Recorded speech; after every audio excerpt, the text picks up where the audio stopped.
So I just got the Titan Classic Santa Maria grill from Ash and Ember, and I was eager to set it up. Everything you need to start your grilling journey is located in the box. And it's not only dead simple to put together, but rather, well, fun. All in all, it takes about 20 minutes, and when you're done, you are ready to fire it up and get to grilling. So, without further ado, here's how to assemble the Ash and Ember Titan Santa Maria grill. You first want to get your favorite knife and get that box of goodies open.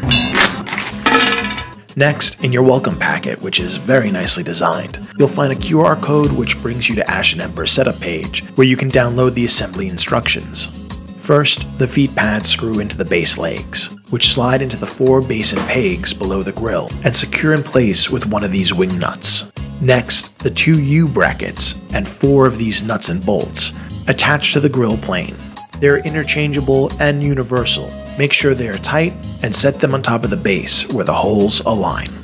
Next, you'll want to slide your platform arms into position as they're going to tighten with 2 of these screw clamps, which makes for easy storage if you want to take them out. Next, your grill platform rod slides into one of the loops of the arms, and you're going to want to get these 3 pieces of hardware to slide onto it. First, the divoted O-ring slides in with the divots facing in towards the grill. Next, this nosed ring gets these adjustment screws put in place and slid in to face the divoted O-ring, so you can adjust the tension of the grill. Finally, this bushing slides in after. When that's set, slide the other end through the arm loop and take one of these bolts to fix the bushing. Slide the remaining bushing on the end and secure with another bolt, locking the rod in place.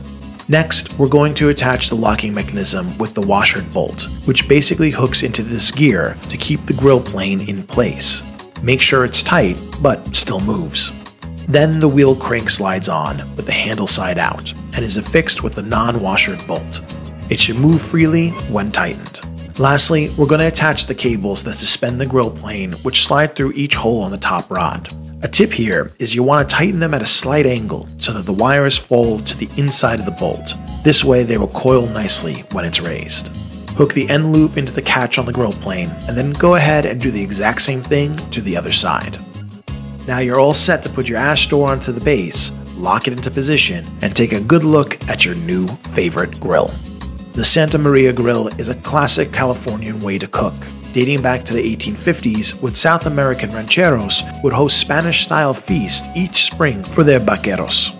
A nice addition that Ash and Ember provides is this massive cast iron skillet, which, after seasoning with some high smoke temp oil in a 500-degree oven for about an hour, becomes perfectly non-stick and ready to use. And this is what it can do.